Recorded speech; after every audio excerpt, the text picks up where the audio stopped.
Mr. Speaker, appreciate you being here tonight and the members, knowing that we're going to debate a number of amendments and vote on final passage tomorrow morning. We've all thanked a lot of people here, a lot of great staff, terrific staff, a lot of good members. I'm not sure anyone has actually thanked the leadership on both sides. I want to thank John Boehner, Speaker, not only for giving us the HR, but his strong support all the way. Kevin McCarthy, our majority leader, Steve Scalise, our whip, Kathy McMorris Rogers, conference chair, and on the Democratic side, too. Nancy Pelosi, a former speaker, has been terrific. Steny Hoyer has been in the trenches every day on this issue, came and participated in our very first roundtable more than a year ago to see this bill move forward. So it is indeed a bipartisan bill. And every one of us here, as we think about the 434 of us here in the House, every one of us has taken a different path to get here. We each represent diverse districts, and despite our differences geographically and politically, whether you have an R or a D next to your name, I dare say that there is one thread that indeed binds us all. We're all here to improve the lives of our friends, our neighbors, and our family members at home. This is Brooke and Brielle. I'm in the middle, so look at just Brooke and Brielle. They and so many of our friends, neighbors, and family members are why we are here today. These two little girls are from my district in Michigan, braving SMA, and they're two of the brightest stars that I know. Our 21st Century Cures effort seeks to capture just a sliver of the hope and optimism that countless patients like Brooke and Brielle exude despite just insurmountable odds. A year and a half ago, we had an idea. We sat down, Republicans and Democrats, that it was time for Congress to do something positive to boost research and innovation and deliver real hope for more cures by expediting the approval of drugs and devices. That's what this bill does. And we traveled the country. We had probably 40 or 50 roundtables and subcommittee hearings all over the place. And we appreciated Republican and Democratic participation. We visited with patients, researchers, innovators, health experts from across the health spectrum. We listened, and we put pen to paper. And then we listened some more. And that's why we're here today. There's not a single person in this chamber or watching at home tonight who has not been touched by disease in some way. And it's about time that we actually do something about it. So as we begin debate on this landmark bill, I can't help but think of the patients who are sitting across from their doctors, maybe right now, about to get news that certainly is going to change their world. It's not just the disease that makes them feel powerless and vulnerable. The very system designed to help them has not kept pace with scientific advances. They need the next generation of treatment and cures, but they don't have until the next generation to wait. They aren't interested in debating why the timelines, the failure rates, the size and cost of conducting clinical trials are at all-time highs. They just know that despite the promise of scientific breakthroughs, they can't get the therapy that might save them. And that's why we need this bill.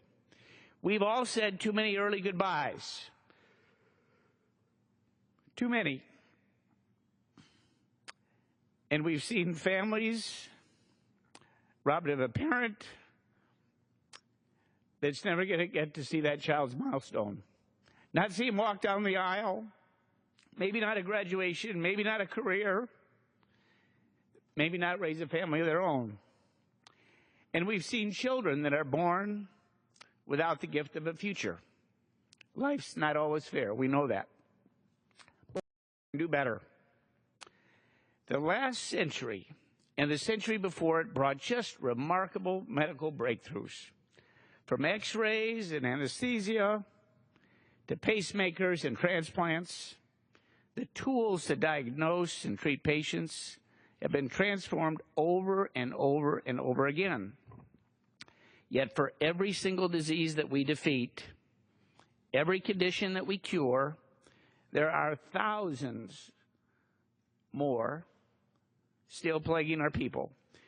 And of the 10,000 known diseases, 7,000 of which are rare, there are treatments for only 500. The history of health innovation is indeed remarkable. But now, we've got our sights. We've set it on this bill, 21st Century Cures. The bill is about making sure that our laws, regulations, and resources keep pace with scientific advances.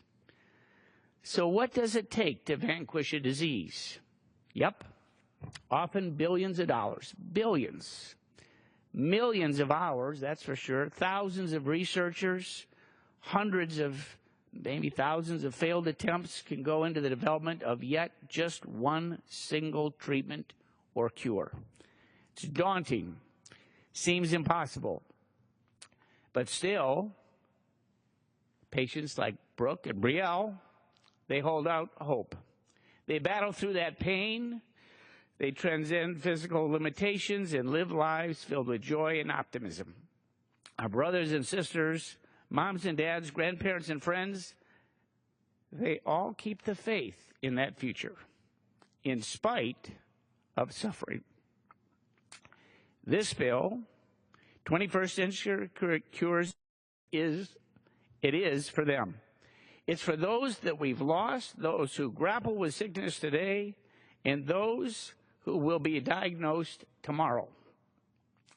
In this, the greatest century in the world, on the greatest country on the planet, Americans deserve a system that is second to none.